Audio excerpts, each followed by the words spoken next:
This video features the top 10 brawlers inside of all of Brawl Stars. These brawlers are undisputedly the best in the entire game, and I highly recommend you guys push them and max them out right now. Alright guys, coming in at number 10, we're going to be talking about Gray. Gray is such a versatile brawler that can be played pretty much anywhere, and he provides a lot of valuable support to his teammates. I mean, with Gray's super, being able to create portals so that you can close in or escape tough situations is very helpful in a game mode like Gem Grab. You can use your portals to close down the distance on the enemies, say for example if they're low or they're trying to run away from you. But realistically, the thing that's keeping Gray very strong in this meta is his walking cane gadget. Walking cane is still going to be strong because you can use it to pull the enemies closer to you to make it easier to go in and get them down. Now say for example there's enemies hiding behind obstacles or walls, you can even use walking cane to go through the wall and actually break the wall and pull them closer to you that way. Or even say for example inside a Brawl Ball, you can use your walking cane gadget to pull the enemies, have them drop the ball and disarm them. But the reason why I'm calling Gray such a good support brawler is because of his star power and new perspective. Whenever Gray or any of his allies use the portals, they'll actually gain 1300 health. So like what I was talking about earlier, you can use your portals to escape danger and you'll be healing up at the same time. So not only is Gray's portals going to be a great way for you guys to travel across the map a lot quicker, but it's also going to keep you guys alive if you guys are using the new perspective star power. Now even though Gray isn't really the strongest long range sharpshooter brawler like Nani or Piper, don't sleep on him because he is still very strong inside this meta. Alright guys, coming in at number 9, we're going to be talking about Buster. Now the main reason why Buster is still so strong in this meta is because of his slow-mo replay gadget. With slow-mo replay, Buster's next lens flare pulls enemies towards him and slows them down for 2 seconds. So when Buster can pull more than one enemy if he can using slow-mo replay, it'll not only give you guys more value with every single attack, but it'll help you guys charge your super even quicker. Now something that's very underrated about Buster's kit that's still very important is his Kevlar vest star power. While Montage is active, Buster takes 10% less damage and is immune to knockback, stuns, and slows. This makes it very helpful in case there's somebody that's going to try to disrupt you using your super because you're going to be deflecting their shots, right? So making sure that you have Kevlar vest is going to make sure that you keep your super up and protecting you and your teammates for as long as possible. Something you must have equipped when playing Buster is the gadget charge gear. Like I was saying, slow-mo replay is the strongest part to Buster's kit, so having an extra gadget is going to help you guys just get a lot more kills overall throughout the match. Now when you guys play Buster, it's recommended you try to play him on game modes and maps that have walls and bushes that help him get closer to the enemies. Now something you must watch out for when playing Buster is that enemies can actually still shoot around or over your super. So brawlers like Dynamite can still attack over because they're throwers, so your barrier is not going to do anything against them. Or say there's brawlers coming at you from the sides, your barrier is not going to be able to deflect those shots, so make sure wherever you're pointing your barrier is towards the enemies. Overall, even though Buster has received a couple of nerfs within the recent set of balance changes, he's still a very strong brawler inside the game, so you guys gotta be playing him right now. Now coming in number 8, we're gonna be talking about Stu. Now the reason why Stu is very solid inside of this meta still yet after all this time is because of his super charge rate, making him so versatile and mobile. When playing Stu, it's critical that you're using your main attacks to poke away and chip away at the enemies using your super. If you guys are good at double dashing or even triple dashing, you guys know how important it is to keep on dashing and moving around to cause as much chaos throughout the map. And eventually once you keep on chipping down the enemy to the point where they're very low, you can actually just go ahead and dash onto them as long as you're constantly getting your super. And with you dashing all over the map, it's just gonna cause the enemies to absolutely panic and make it very difficult for them to hit you. This is why you need to be playing Stu in a very offensively niched game modes like Bounty. He can really thrive in those kind of 1v1 situations, and that is where you need to be playing him. You just need to beware because Stu's attacks actually don't pierce through enemies, kind of like with Tara and Ems. So this is why Stu is going to be most effective if you can isolate an enemy in a 1v1 situation. Nice, even though it's very fun to just keep on dashing all over the map, it's still going to be important for you to at least save a super in your back pocket. In case you're low and you have a super saved up, you can just always dash away and make sure you're dodging an incoming attack. It's just great to have that super saved in case you see an enemy that's low, you can go in and dash onto them to close in the gap, or if you're in a tough situations and you need to escape. Now something that makes Stu even more versatile in this game is having the breakthrough gadget. Basically with this gadget you can go ahead and break through walls and you'll have flying debris go ahead and hit the enemy for damage. This gadget is great to just open up the map to your liking in case there's like throwers trying to hide. You can break down the wall and expose them. And also a bonus tip, if you're using the zero drag star power, you'll actually be able to destroy more parts of the wall, so go ahead and use zero drag if that's your main objective with Stu's breakthrough gadget. Other than that though, I'd still recommend going the Gasso Heal star power most of the time, because with Gasso Heal, Stu will actually heal 400 health every time he uses his super. This will be the better option for you when running Stu to help you guys just maintain pressure and stay alive a lot longer. You may not think this is too helpful, but if you guys are good at double dashing or even triple dashing, you'll just be getting that much health every time you use your super.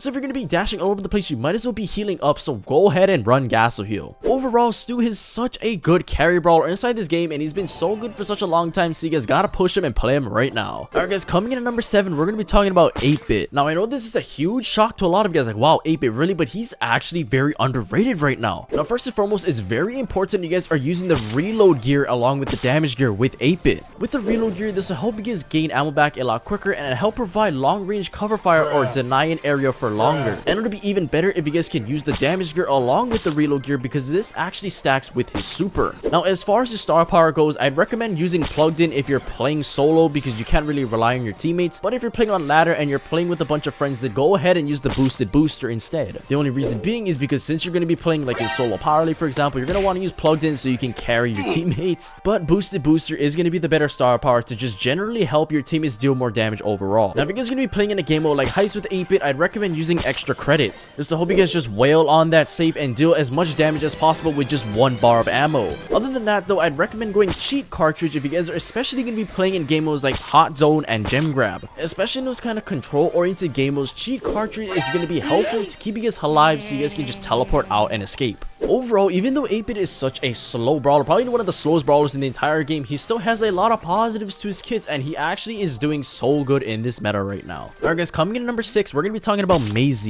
Now Mais is still a very strong, versatile brawler inside this game, but her best game mode is definitely going to be Brawl Ball, because inside a Brawl Ball, you can use your super to go ahead and cause the enemies to drop the ball. And yes, I know sometimes it can be very difficult to hit enemies with Mais's attack because of her kind of like a delay where it kind of speeds up over time. But not only is her super just going to be good inside a Brawl Ball to disarm the enemies, it's just going to be good to defend off against aggro brawlers in general. This just makes her even more of a menace if you guys are good at hitting your attacks, or if there's aggro brawlers coming at you and there's not really much distance between you and the enemy. But to make her super even more deadly is to use the disengage gadget. With this gadget, you'll be able to actually stun the enemy if you dash onto them if you're close enough. But the main reason you're using this is so you can dash onto the enemies to get closer to them, and then you activate your super to knock them back. Not to mention, if you combine all of this that I just talked about with Mais's hypercharge, oh my god, she is just absolutely disgusting and super annoying to play against. If you guys are very good at chaining your supers, especially when you guys are going to be hypercharged, you'll be able to keep on constantly chaining supers, knocking back the enemies, and they're not going to be able to do anything against you. Overall, Mais still has really good stats, a very solid kit, and her hypercharge is keeping her in the top 10. Alright guys, coming in number 5, we're going to be talking about Cordelius. Now the main reason why Cordelius is still very strong in this meta is because of his super. I mean, come on now, being able to use your super and being able to eliminate the strongest enemy on the entire team can help you and your team is getting that 2v2 interaction, or just hopefully they can capitalize in that moment. And even more so if you guys are using the Mushroom Kingdom star power, you guys will be able to heal yourself up or actually damage the enemies through poison. Plus inside the Shadow Realm, you will be getting an increase in your reload speed and in movement speed. So it's important that while you're being poisoned from the mushrooms, you capitalize with you having that increased reload speed and movement speed to try and at least weaken the enemies so that when they exit the Shadow Realm, your teammates can kill them. Or even better, if you can just kill them yourself in that Shadow Realm. And to make it even easier for you, the enemies actually won't be able to use their super or their gadgets while they're in the Shadow Realm. So you guys are already at such a huge advantage to go ahead and just get the enemy down as quickly as possible. Now as far as his gadgets go, I still like using the poison mushroom gadget. Even though it has been nerfed, it's still gonna come in handy when you are in that kind of tight situation against an aggro brawler. Oh, and I forgot to mention, even with the gadget, you can just go ahead and mute them, and if you are low yourself, you can actually just use it to go ahead and escape that tight situation. Overall, Cordelius is still such a strong brawler, one of the strongest chromatics, soon to be legendary in the entire game. Alright guys, coming in at number 4, we're gonna be talking about Sandy. Now believe it or not, you may not think Sandy is a top 5 brawler, but actually in the World Finals, Sandy had such a high win rate, a pick rate, and it was just absolutely crazy to witness. Now yes, even though Sandy doesn't have the greatest DPS in the entire game, at least he still has good burst to his kit. This is going to be very helpful when you guys are playing on those kind of more control oriented game modes and maps like Hot Zone or even inside a Gem Grab. Now there's so much positives to Sandy's kit, but the first thing I'm going to talk about is his Sweet Dreams gadget. Being able to use this gadget to disarm the enemy, you can have them drop the ball inside a Brawl Ball, or just go ahead and sleep them when you guys need to just go ahead and pounce onto them like inside a Gem Grab. Or even more so, like you can even use this like Cordelius's gadget. You can go ahead and sleep the enemy and you can go ahead and escape if you are low yourself. And I guess might disagree with me on this, but his exhausting Storm star power is actually good now. They actually buffed it to where if enemies are standing inside of your Sandy super, they're actually going to be dealing even less damage to you and your teammates. Now you guys are probably saying, Brent, people don't even stand in the Sandy super anyway, it's not really worth it to get the mythic gear. Well, this is why when you guys are using your super, you guys want to be throwing it onto the main choke points where the enemies have to cross to get to the objective. If you guys are throwing it onto the points where they have to cross in order to get to like the gem mine or the hot zone, for example, they have no choice but to walk into the sandstorm. Plus, if you guys combine this with the Rue Sand star power, they're going to be taking damage and they're not going to be able to heal up. So with them constantly taking damage, not healing up, plus they'll be dealing less damage to you and your teammates, it just makes for a very disgusting combination. This will overall increase the amount of risk that the enemies will have to contemplate about if it's worth running into your super. Overall, Sandy is much better inside this meta, and you guys seen it in World Finals, but it's mainly because of his supercharge rate and slightly just because of his mythic gear, but he's still going to be good overall, so you guys gotta play him right now. Alright guys, coming in at number 3, we're going to be talking about Lou. Now Lou in the World Finals actually had such a high pick rate and a high ban rate, making him a top 3 brawler in this meta. But the main reason why he's so good in this meta is because of his broken hypercharge. I mean, being able to just activate your hypercharge, throw your super, and instantly freeze the enemies is so disgusting. That definitely needs to be nerfed because it is definitely one of the best hypercharges in the entire game. But the second best thing about Lou's kit is his cryo syrup gadget. Whenever there's enemies standing inside of your super, it'll instantly freeze them for 50%. This can be very helpful if you already have them halfway frozen with your main attack. You throw your super onto them and you can instantly freeze them with the tap of your gadget. But why this is so good is because you can use it to cancel out people's supers or gadgets or main attacks in general. This can cause the enemies to just get completely disrupted and frazzled, and you need to take this opportunity, capitalize, and get them down. And something that makes this even more broken is running the gadget charge gear. With this, you have an extra cryo syrup gadget to use throughout the match, and this can really come in handy when you need to freeze up people in clutch situations, or especially if you guys are playing game modes like Hot Zone, or specifically maps in Hot Zone like Ring of Fire or Dueling Beetles, where there's only going to be one Hot Zone. You're going to be more likely to see enemies stacking on top of that one Hot Zone, right? Overall, Lou is easily a top 3 brawler inside the game because of his broken hypercharge. You guys have to get that hypercharge because it is literally a free instant kill whenever you guys get it. Alright guys, coming in number 2, we're going to be talking about Rosa. Now Rosa is easily an S tier brawler inside of this meta, but the main reason why she's so good, kind of like with Lou, is because of her hypercharge. With her hypercharge, Rosa's will slow down all nearby enemies while her super is active. This is just incredibly broken because not only are you going to be slowing down enemies while you guys are using your super, you guys will actually be dealing more damage if you guys are using the Thorny Glove star power, plus you'll be getting the buffs from the hypercharge to help you guys deal more damage to the enemies. Now if I'm playing on a map like Hard Rock Mine or Double Swoosh, I like using the Grow Light gadget. This can be very helpful, especially if you guys are using the speed gear. You guys will constantly be able to run quickly inside of the bushes, and it'll help keep you guys hidden so you guys are constantly in the bushes, sneaking up on the enemies and getting more kills. You can even use this inside a Hot Zone or Ring of Fire, for example, to grow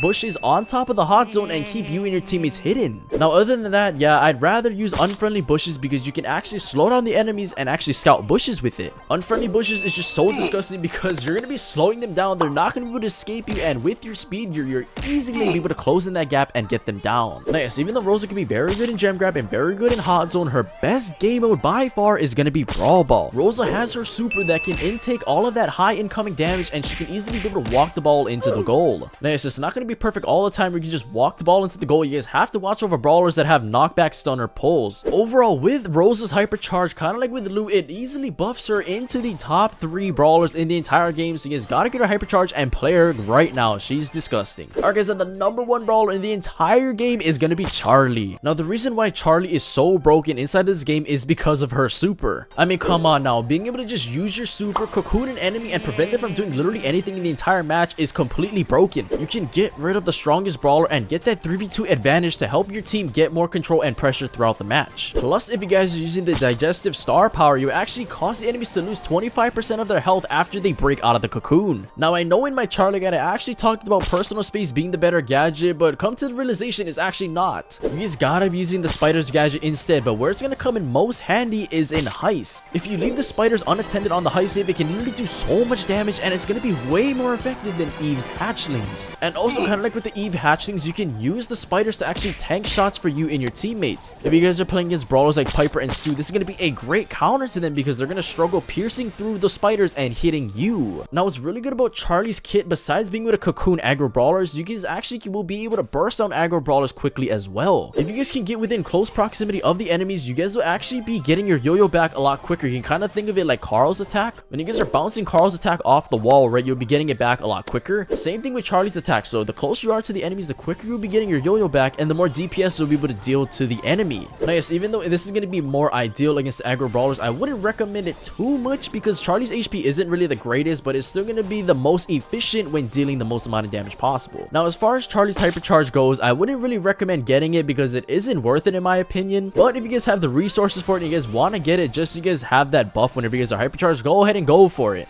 Well, there you guys go, the top 10 brawlers in the entire game right now. Go ahead and unlock them if you don't have them yet, but go ahead and max them out, push them right now because they are absolutely broken. Well, anyway guys, if you guys enjoyed that ranking video, I highly recommend you go check out this ranking video right here.